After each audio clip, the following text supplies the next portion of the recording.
Universidad Nacional Abierta de Distancia, Escuela de Ciencias Básicas, Tecnología e Ingeniería, curso Álgebra Lineal, OBI, Introducción a los Espacios Vectoriales.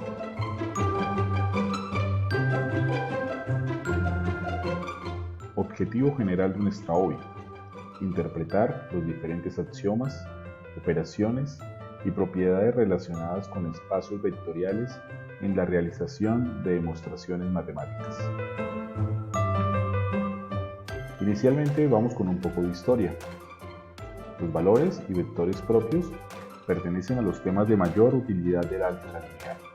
Se usan en varias áreas de las matemáticas: física, mecánica, ingeniería eléctrica y nuclear.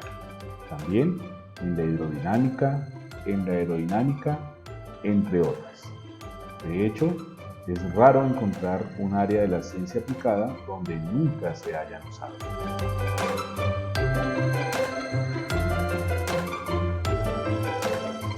En un ámbito no riguroso de la matemática, se entiende que un vector está representado por una semirrecta que tiene un origen, una dirección, un sentido y una magnitud.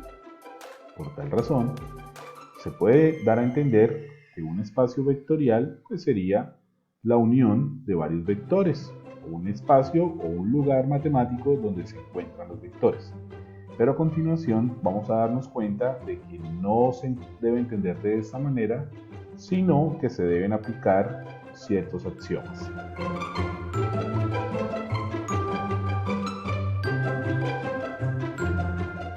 La definición de un espacio vectorial es un conjunto de objetos denominados vectores junto con dos operaciones binarias llamadas suma y multiplicación por un escalar y que satisfacen 10 axiomas.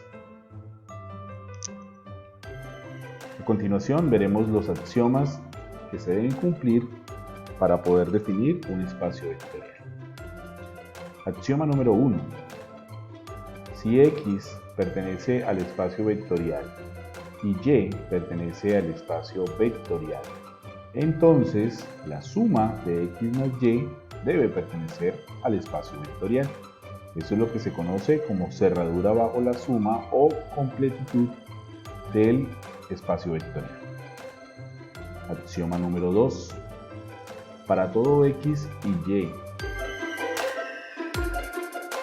en el espacio vectorial, X, Y y Z en el espacio vectorial, la suma asociada de X más Y más Z es igual a la suma del X más la suma asociada de Y más Z. Eso quiere decir que es la ley asociativa de la suma de vectores. Axioma número 3. Si existe un vector 0 que pertenezca al espacio vectorial, tal que para todo X perteneciente a ese espacio vectorial, la suma de ese vector X más 0 es igual al 0 más X y debe ser igual a X. Es decir, que el axioma número 3 nos dice que tiene que existir un vector 0 o idéntico aditivo.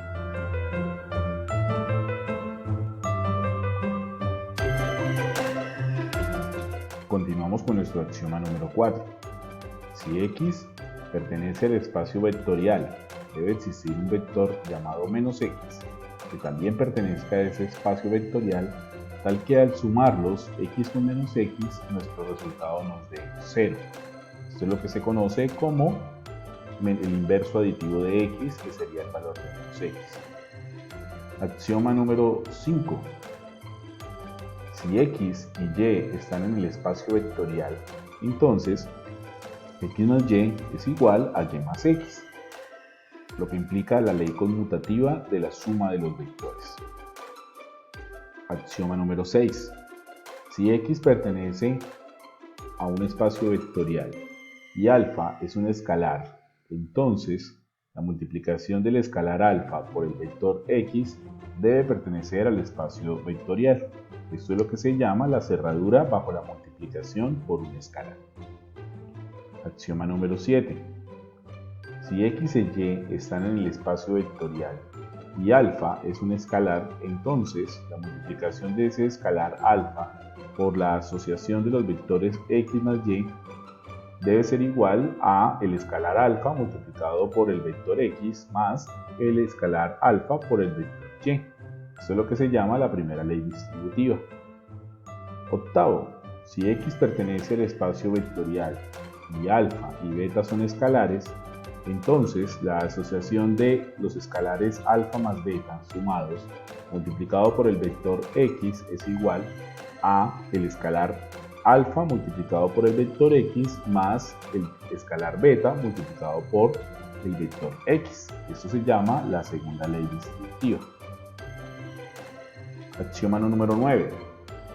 Si x pertenece al espacio vectorial y alfa y beta son escalares, entonces al multiplicar un escalar alfa, que a su vez ya está multiplicando el escalar beta por el vector x, yo puedo unir la multiplicación de los dos escalares, alfa y beta, y multiplicarlo por el vector x. Esto es lo que se llama como la ley asociativa de la multiplicación por escalares.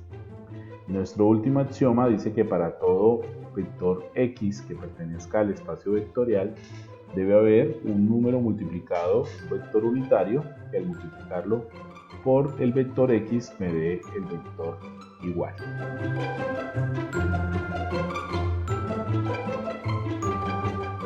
A continuación vamos a dar cuenta de unos espacios vectoriales.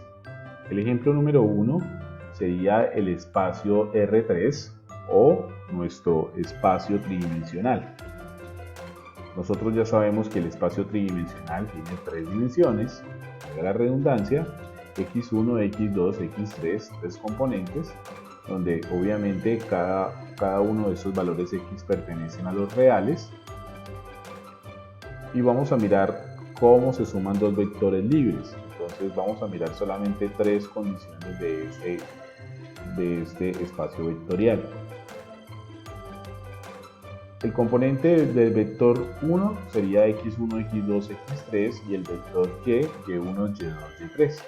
Quiere decir que si se suman componente a componente, x1 más y1, componente 1, x2 más y2, componente 2 y x3 más y3, componente 3, eso sería la forma de sumar los dos vectores libres.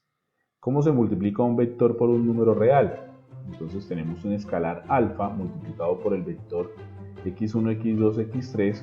Entonces se hace una propiedad distributiva donde el escalar alfa multiplica a cada una de las componentes, alfa por x1, alfa por x2 y alfa por x3. Y todos sabemos que en el espacio R3 el vector nulo es el vector 0, 0, o sea, cada una de las componentes tiene un valor de 0.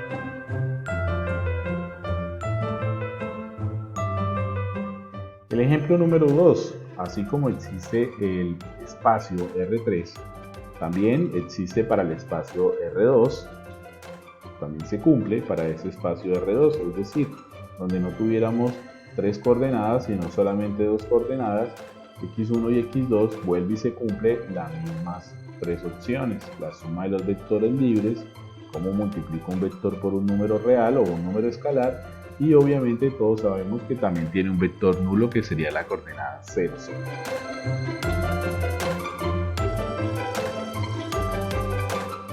Ejemplo número 3. Conjunto de los polinomios de grado menor o igual que n. Entonces, cuando nosotros miramos dos polinomios, cómo se suman dos polinomios, entonces sabemos que los polinomios también se suman término a término, o lo que podríamos decir las variables que son semejantes. ¿Cómo se multiplica un polinomio por un número real? Se multiplica cada coeficiente por el número real. Recuerden que hablamos de coeficientes, es la variable, el número que acompaña a la variable que tiene un exponente. Y tenemos un polinomio nulo, donde simplemente sería el resultado del 0 multiplicado por cada una de las variables.